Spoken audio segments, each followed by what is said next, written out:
So here we are on the beginning of day one on the very first turn of the game.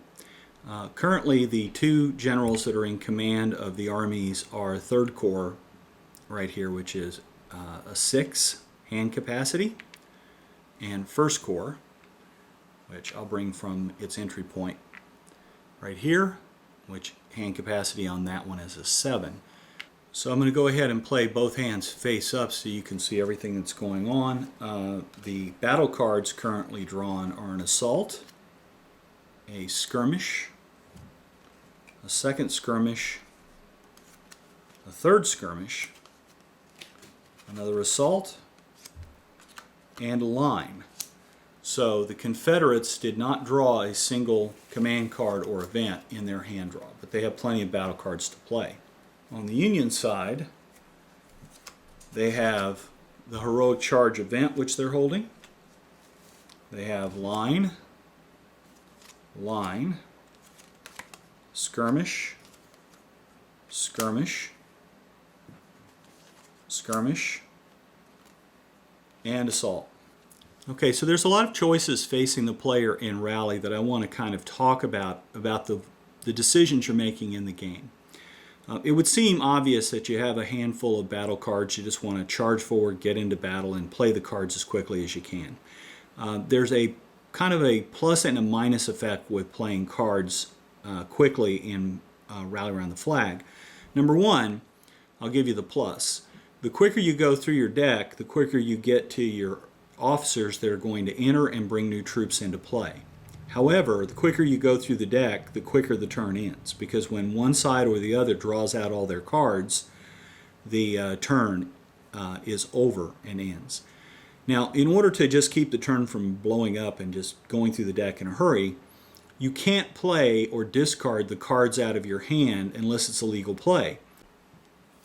So the tactical realities and how they affected the game design here and what the player's choices are is that in the morning, the only real corps that's going to be on the field is 3rd Corps. So we're really looking at the elements of 3rd Corps pushing down the Chambersburg Pike, and that includes Pender's division in addition to some corps artillery in the morning. Those units are available so they can be brought in by activating the commander and bringing them down the Cashtown Road where they enter from. The Union side has 2 corps that can enter, and they need to get into the board and up the road as quickly as possible. So they've kind of got to go digging for cards. In order to dig for cards, they've got to get into battles so they can play these particular cards and get deeper into their deck to find those Union officers so they can, corps commanders, so they can bring their troops in. The Confederates get first action. So in this particular case, the only officer we have in, again, 3rd Corps commander, he's the only one we can activate, and by activating him we get 6 action points. We need the 2 to activate these 2 stands of troops, and then we need 1 to activate Pender's division and bring it in. So by activating 3rd Corps, we can go ahead and initiate an attack here. Now we can't go and expand, in this particular case, Heath's division out to its double wide capability, and the reason is we can't deploy wider than the troops that are directly opposing us. Heath's division is kind of unique in that there's a couple of Confederate divisions that can split in half. This allows them to take on 2 different columns of troops if they need to, or to fight in depth when they're attacking. Now on this particular battle board, it's fairly simple for deployment. Since there's only 1 unit, it deploys to the center of the board. If there had been more than 1 defender, they could have split a column out to each side and had as many as 3 different columns, areas where the attack would have to be made by the Confederates. In this case, though, there's a single one. You can't expand, again, this unit here on the flank like this. This would not be legal because these are separate stands, so the attack has to go in exactly like this. And that's because the division is a very large division. In addition to that, we're deploying the corps commander that gives the +1 to the rolls directly in support of the division. So I'll go through the cards that are being played by the Union player here. The heroic charge is something that I want to hold until we're doing an assault, when I think I can break the Confederate force pretty quickly. At the moment, I'm going to hold on to this card and not play it. The other three cards that I'm not playing are two line positions, one that has a 1 attack and one that has a 2 defense. And the reason is both these have the tactic versus reserve. Since we're right at the very beginning of the game, these two cards don't really add a lot from their tactical employment up here. We have no reserve cards in either deck at this point. So I'm going to hold off on playing those. The other one that I'm going to save for play later is this assault card, picking a point where I think it might be useful to attack. The assault card has no defensive bonus. It does allow us to select 4 dice, which could allow us to win an action, and has a 2 for the attack. If we survived on the defense, we could potentially counterattack. Again, though, I think I want to hold this at the moment, so I'm going to take this out of the choices. So that leaves 3 cards to choose from, and the 3 cards are the skirmish card, which gives a +3 versus assault and a 2. The draw 3 versus line with a 2. Now, since I don't want to build my hand back up yet, I'm going to hold off on the draw 3 and take it out of play. And the other one is a +2 versus line with a defensive 2, both of which are skirmishes. The question really comes down to the choice: do I think he's going to assault or do I think he's going to play line? Typically, if I was the Confederates here, I would think he would assault, so I'm going to play this card as my defense card, and that would be played face down on the side of the Union board. So the card that I certainly am not going to play here again is tactic versus reserve. Even though it's got a defensive bonus, I'm on the attack. I want to be able to break the Union unit as quickly as possible, so this isn't something I would use because there's no reserve cards in the deck yet. So I'll put that out of play. There are 3 skirmish cards, all of which give me a +2 versus line. In this case,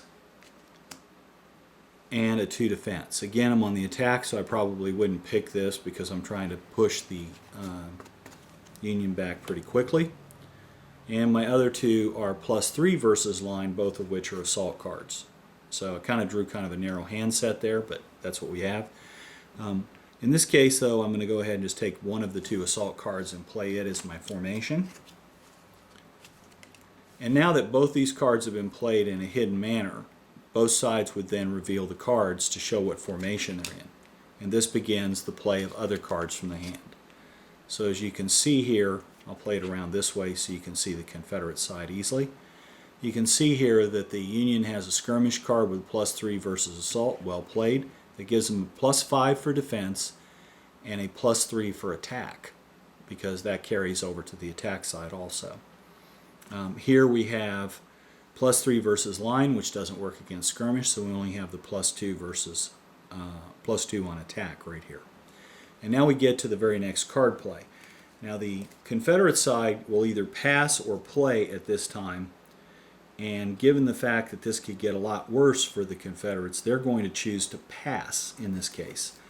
What that does is it means no more cards can be played. They get the first option as the attacker, and if they pass, these are the only cards we'll use to resolve. If they had played a card, then it would have been the option of the Union player to either pass or play a card. And this escalation goes back and forth until one side passes. So we now know which forces are going to be in the battle, and we know the formations they're going to be fighting in. One of the things I covered on a prior video was that if you don't play a formation card, then you are effectively unformed. In that case, let's say the Union had not been able to play a formation card here, this +3 line would count because it's against somebody who's unformed. So if you're unformed, every bad thing that gets played can in fact happen to you. So there's 2 events that have to occur before we get to rolling the dice for the attack. The first one has to do with defensive fire by the cavalry. The cavalry in this case has a firing number of 4. Remember, firing numbers are in red, and you have to roll that number or greater to get a hit. The stand strength here is 3, so it has 3 figures on that stand. So 4 plus 3 means the target number here is a 7. So 7 or greater, there's a hit from the repeaters being fired by the cavalry. We'll roll those dice. We got an 8. Nobody played anything with re-rolls. Again, we just add the dice together. We beat the 7 by 1, and because we beat it by 1, there's going to be a test here to see if this unit will continue into combat. Now, its military discipline in green is a 7, meaning we need a 7 or less, but we beat it by 1, so that means a 6 or less. However, that goes back up to the 7 because of the die roll modifier from the leader. So 7 or less, that leading stand of troops will continue into combat. So we'll go ahead and roll that roll right now. And they rolled a 3 and continue into the combat. Now at the divisional level, we don't track losses unless we're playing the advanced game. And then there's a count sheet that you use to mark off every hit you take, and divisions can go into a condition where they can't advance and then eventually be removed from play once they've taken enough hits. I'm not going to cover that here because that's a bookkeeping aspect of the game when you want to play advanced play. It is available, but it's not part of basic gameplay. So in this case, they survived the shot. They're still continuing into combat. They've got to find out, though, whether or not the additional troops count or don't count in this combat. So they have to take another military discipline check. And in this case, it's still a 7 they need because it's the same division. They have 1 rank of troops in front of them. So they would need a 6 or less to pass the military discipline check. Again, though, good leadership means they get a +1 in this case, and they have a 7 or less to bring that second group of 3 troops into the battle. So they roll again. They rolled a 6. Dice are coming up good here for them. So in this particular case, we've got all the troops in the battle, and we're going to count up the combat right now. So first Cav's defense is 2 for the 2 figures on the stand, +2 for the card, +3 for the assault tactic. These 3 together give me a value of 7, so their combat value is a 7. Now we're going to make an attack against them, and if we beat 7, we win. Nothing bad particularly happens. If we double 7, they have to check their military discipline. At an 11, they're almost certain to pass that. If we triple 7 and get ourselves to 21, they rout and will retreat out. And if we can get 4 times 7, in this case 28, we destroy the division outright. It's very hard to destroy units outright, but it can happen. So we're going to go ahead and make that attack. The defense over here again is a 7. The attack number is the 6 figures on the stands coming in, since they all count, 7, 8, 9, and 2 dice. So 9 plus 5, in this case, are 14. That gives us 2 times. It forces a morale test here by the first Cav. First Cav needs an 11 or less on their military discipline. They have no routers around. They rolled a 10. They pass it. And so because they've survived the attack, it was typically the case in the Civil War that if you began to repulse an enemy, you would counterattack and see if you could drive them off. And that's what's required here by play. So the attack in this case is 2 plus 3 is 5. The defense counts 6 and no modifiers. So we've got 5 to 6. Their +1 still counts here. That's a 7. So 5 to 7, and we roll 2 dice to see what the result is. First Cav is 5, 10, 13. By rolling an 8, they came up 1 short of forcing a test here on Heath's score. So first Cav held against the attack. We put everything back on the unfinished railroad here, replaced the leader into his control point where he came from, and we still have an additional 4 action points available. So one of those additional action points will be used to enter Pender's division right here. It's currently in the Cashtown area, and that ends the Confederate turn because they have nothing else they can do at this point. So as you can see, the Confederates have ended their turn. The Union is going to take their turn. They have 6 cards. They will probably activate their Corps Commander, which is Reynolds, in order to draw cards, but we're going to wait on that. first action we're going to take, because cavalry can self-activate, is to attack with 1st Cavalry and see if we can cause Heath's division to repulse right here. So you'll notice that I deployed the entire division here in line. And the reason I did that is they're not required to deploy as narrow as the attacker. They can't split in this case into multiple columns because there's no attackers on the other front. However, they can form their entire division in a defense line, and this gives them a defensive advantage in this case because they don't have to check at all for the troops supporting them. We've got 1st Cav attacking, and they're going to choose, in this case, to play an assault card on their side with that select 4. They're setting up something for the Confederates here. Now again, because they're in defense, the Confederates will go ahead and just play the skirmish +2 versus line defense and see what comes. Now, because we want to get a lot of cards through our hand on the Union side, they're going to now play this event, which is called Heroic Charge. The Heroic Charge means that the Union player can play 2 cards and immediately end the turn. And what they're going to choose to play in this case are a line and a skirmish card. These add to the current formation, just like this. And now we have an attack by the cavalry, by Buford's cavalry, which allows them to select their dice.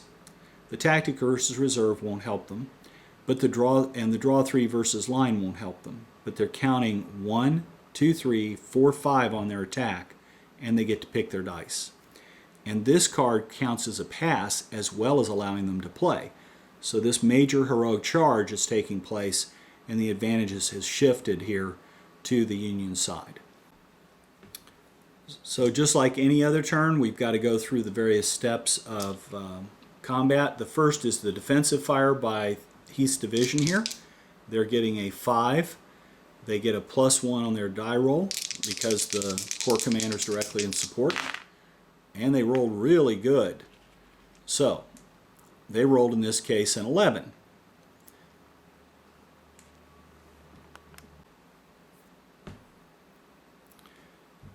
The military discipline of the cavalry is an 11, but since they beat their firing number, in this case, by 6, it's 11 minus 6.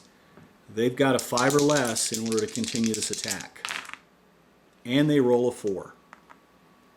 So, dice are looking good today. And very unusual for me, by the way, and Craig Taylor also. But in this particular case, they pass the military discipline check, and the attack continues. If they had failed, they would have been repulsed. Since they're the only attacking unit, they would have been routing out of here, and Heath would have been following them up and driving them out of the unfinished railroad. But at the moment, that's not happened. So now we get down to the actual attack, since they survived the defensive fire. The defense in this case is 2 plus the 6 for 8 plus 1, 9. So we're looking at a 9 over here, and the attack in this case is a 2, 3, 4, 5. But they get to roll 4 dice and pick which 2 they want to use with a select 4. So in this case, we'll pick a 6 and a 4 and end up with a 10. So that's 15 to 9. That's not enough to cause a successful repulse or test. And we're looking at a counterattack in this case of 6, 7, no bonuses, against 2, 3, 4. But in this case, the Confederates also have to roll 4 and select 2 by the Union. So obviously we'll roll the 2 for the Confederate die roll, and we'll see where this ends up. The counterattack in this case is 9, which is 6, 7, 8, 9, 2, 2, 4, which doubles it and forces a test of military discipline. In this case, it's just an 11. The roll is a 7, and the Union actually holds. Now you would wonder why we would go ahead and make an attack that was so tenuous in this case. The reason is we've got to go through cards to find those corps commanders coming in, and I want to show you that part next. So by playing that battle, we were able to get the Union hand down to 2 cards, and we can activate Reynolds here, which will First Corps Commander, which will allow us to draw 3 more cards. So we'll pull those cards in and see what we get. We've got a skirmish, and a line card. Currently, lots of defensive numbers and no corps commanders entering the board. Play returns to the Confederate side, and in this particular case, again, we're activating Third Corps. Because the Confederate hand is now down to 4 cards, we're going to go ahead and draw 2. The Corps Commander in this case would allow us to draw up to 3, but our hand capacity is 6, so we can only add 2 cards to our hand. And the 2 cards we add are a defense card line with rerolls and an event, which is the heroic charge for the Confederacy, so we'll keep that in our hand. So here we are at the activation. We've got 6 actions to take. We're going to go ahead and fire the 3rd or Heath's division here. And actually we're going to go ahead and attack with Heath's division. We'll go through another combat there. But before I do, I want to go ahead and move 3rd Corps, Pender's division, and begin flanking this position. Now the area here for the mill road is off to the side, as you can see. And cavalry here can only block that one. So we've got, in this case, Pender's division moving south of the road from Cashtown Pass and moving toward Seminary Ridge and the objectives that are further on. So we'll come back to this battle and play it out for 3rd Corps. Now the reason we don't just stand back and take rifle musket fire against the cavalry is with their military discipline being an 11, they're not likely to react to that in anything other than passing any morale checks we give them. If you're playing the advanced game, you may actually try to wear them down and destroy them by keeping them in extended action and taking them out by attrition. In basic game, that's not really a good option for you. So in this particular case, we're going to go ahead and assault again. And we're going to play an assault card +3 versus line, and on the Union side they're going to play, anticipating the assault again, the +3 versus assault for the skirmish action. In this case though, the first card play is the purview of the Confederate player. So we're going to go ahead and play heroic charge, see if we can move this thing along, get our heroic charge in this morning. And we're going to choose to play 2 cards of modest value to us. One, because we're not going to get a reserve during this turn. The 2 cards we're going to play are the reroll and the tactic versus reserve with boost to defense. The real reason here is to control play and to get the rerolls so that we can win this action. Now if you remember about rerolls, they allow you to force a reroll of either the attacker or defender's die. So that's going to be an advantage as we walk through this.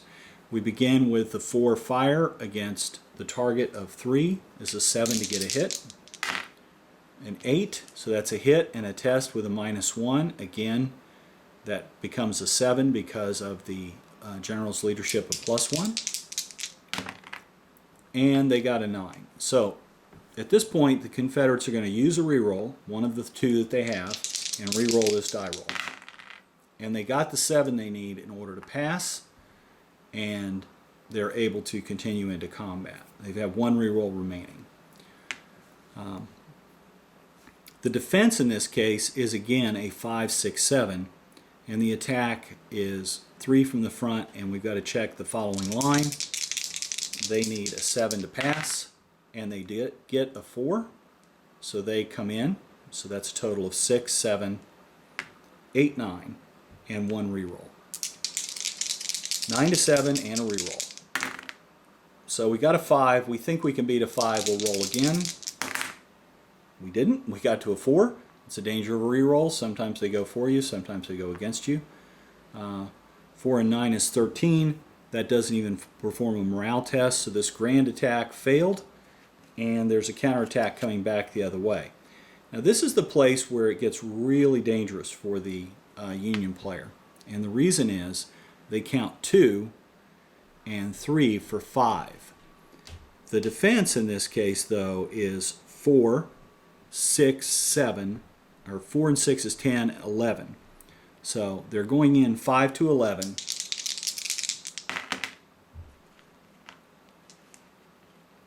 They rolled a 3, so that gives them a total of 8 to 11. They lost the action, and because they lost the action, they have to do a morale test or rout.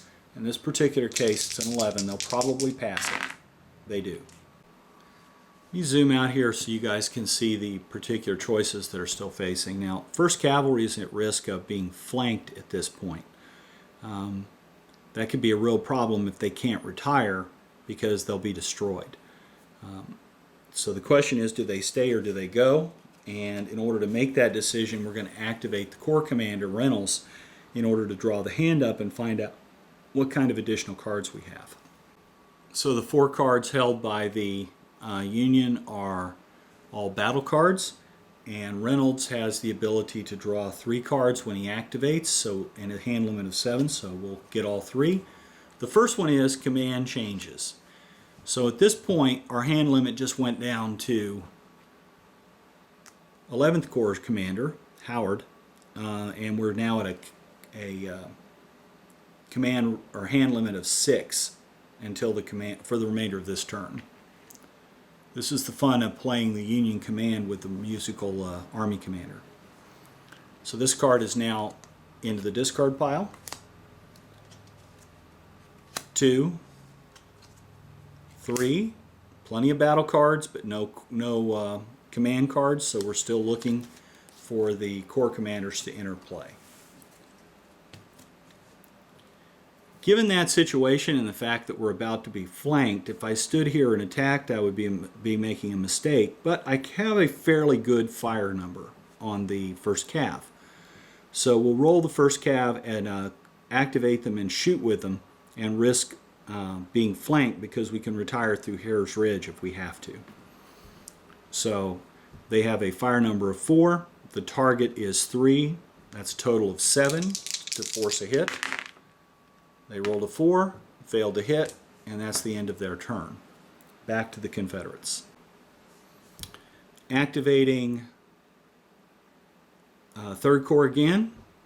The obvious move in this case is for Pender's division to push down the Chambersburg Pike, take the area to the rear, and attack again with Heath's division. Now the Confederates have 2 cards, and they draw 3 more because of the card draw for 3rd Corps. So they pulled an assault card, the frontier card, and a skirmish card. Just as a change of perspective, we'll look at it from the other side. So the Confederates are attacking again, 1st Cav's defending. Both sides have to play their battle cards. Confederates will play an assault card with a plus against line, a 2 with a +2 versus line.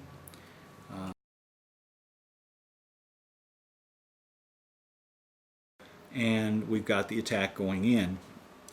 6, 7, 8, 9 to 2, 3, 4. So a little bit different. 9 to 4. And a roll of 12. So things are about to go very badly for the 1st Cavalry Division. Again, the number is 6, 7, 8, 9, and 12, 21 against 2, 3, 4. 21 to 4 is 5 times. 1st Cav was destroyed at this point and leaves play. It also counts for 2 victory points for the Union, or for the Confederacy, because the Cav was destroyed in the field. Now, just so you know, this particular Cav will come back during the night reorganization phase if the Union player desires, but they'll give up an additional 2 victory points to get the Cav back in action. the Confederate advance is fairly much unopposed. It is, however, the Union's turn. They're activating 11th Corps Commander, the new Army Commander. They draw one card to add to their deck. It's a battle card. And they pass play because they have nothing they can do. The Confederates activate 3rd Corps and begin pushing forward to the Lutheran Seminary and Chambersburg Pike, with the Corps Commander following up. It passes back to the Union. Now, in this particular case, we have a Union deck that has no commanders.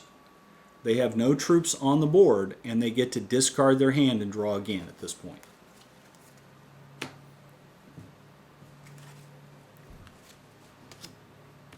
So the draw is 6 cards, looking for those leaders. Reserves arrive, so a reserve card goes into the deck. That card is instantly discarded and gets replaced. There's 1st Corps Commander. 1, 2, 3, 4, 5, 6.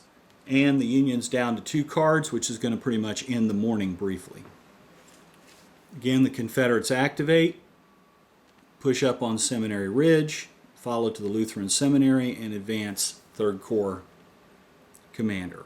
Back to the Union side. The Union activates 1st Corps by playing 1st Corps' card, which allows it to enter play. Now, it has a March 7 as one of the options here, which they will take. 1, 2, 3, march up to here. That leaves them 7 actions remaining, or 4 actions remaining, so they will begin to deploy their troops in the copse of trees. So after the March 7, we now have the 1st Corps deployed here in the copse of trees area, 3 divisions plus the artillery and the Corps Commander facing Pender's division. That ends the Union turn. Activating 3rd Corps Commander, Heath's division will move forward onto Seminary Ridge. Now this is the maximum stacking limit for a particular area, which is 2 Confederates or 3 Union divisions. And the Corps Commander will move forward in this case to support it. The 3 cards are Line, Battle Plan, and Line. And play passes back to the Union side. So the Union hand currently is at 5 cards. We draw 1 additional card to go with that. That card is in fact the 11th Corps card. Can discard this card and enter play and begin bringing March 6 up the road. 1, 2, and deploy the 11th Corps up on Culp's Hill, in this case to prepare the defense of Gettysburg. So 11th Corps is chosen to deploy onto Cemetery Hill with 2 divisions and onto Culp's Hill with 1 division and the supporting brigade of artillery. So that's the current deployment for 11th, and that ends the Union turn. So activating 3rd Corps again. The 3rd Corps' hand's full, so you can't draw any additional cards. But in this particular case, they've decided to push the attack and see if they can bump them off of the copse of trees. So they're going to advance in. Now, advance in is not the same as combat, so at this point they've simply closed into the same action, same area. And that ends the Confederate turn. And so he has a hand capacity of 6. We have 1, 2, 3, 4, 5 cards. He's going to activate and draw the last card for in the Union deck. This ends the turn as soon as that card is pulled. So this is where we end the turn for the first turn of the first day. The morning is over. It is now noon. And now, as you can see, we still have 1, 2, 3, 4, 5, 6 cards for the Confederacy, and Lee has not made it to the battlefield yet. What happens at this point is we go ahead and add to the Confederate side. There's their discard pile right here. we add the arrivals coming in the afternoon, and that would be 1st Corps and 2nd Corps, both of which will arrive through the afternoon of the first day. So they get added in. We don't have anything else to add, so we go ahead and shuffle these up, and they'll go on the bottom of the draw deck for the Confederate turn at the end of the turn processing. So I've shuffled those cards together. These are left in the exact same order they were, which means Lee will be arriving as soon as we get through this top segment. And this becomes the new draw deck for the Confederate side. Now, because the Union has no corps arriving during the afternoon of the first day, we simply reshuffle their basic deck. But we did have both corps commanders come in at the end, and I forgot to add the reserve cards to the discard pile. They're up to 3 now, so I'll go ahead and add these in.